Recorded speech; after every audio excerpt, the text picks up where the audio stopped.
Ce mercredi 25 janvier, Mario Barravecchia a fait une révélation sur la dernière saison de la Star Academy. L'ancien candidat du château de Dammaril-Ellis a fait des confidences sur la production de l'émission. Il y a 2 mois, la saison 10 de la Star Academy s'achevait avec la victoire d'Anisha. Un retour gagnant pour le télécrochet de TF1 qui a rouvert les portes du célèbre château de Dammaril-Ellis pour accueillir une nouvelle promotion qui a passionné les téléspectateurs. Alors que Tiana ou encore Louis ont signé dans une maison de disques et comptent bien poursuivre sa carrière dans la musique, les anciens du programme, eux, ont soutenu leur premier pas non sans émotion. Lors des premières semaines de diffusion, certains ex-élèves ont même pu rendre visite à la nouvelle génération pour partager leur expérience autour d'un dîner. Des rencontres que la production a rapidement arrêtées, après le passage de Patrice McTav, Karina Dadou, Jean-Pascal Lacoste et Mario Barravecchia.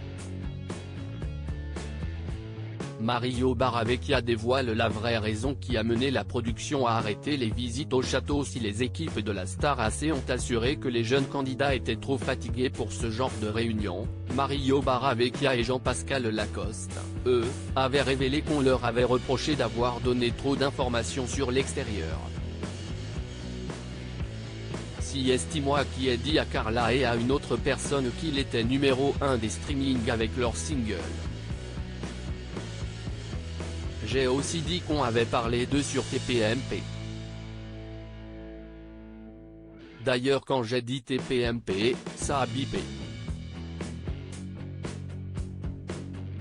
En même temps, la production ne nous a pas briefé. On était libre de faire ce qu'on voulait, a révélé celui qui était finaliste face à Jennifer lors de la saison 1 de la Star Academy. Des mois plus tard, Mario Barravecchia est revenu sur cette affaire lors d'un live pour Télépro.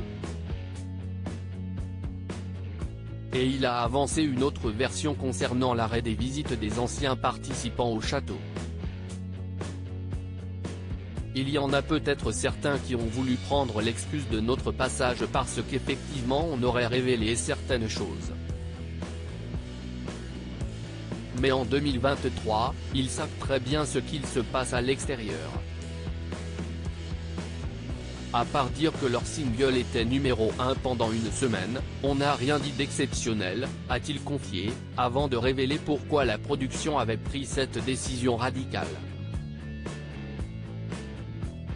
Je pense que la vraie raison est que la production cesse de poser la question, on va envoyer ceux de la 1, ceux de la 2 puis ceux de la 4 mais après on va envoyer qui ?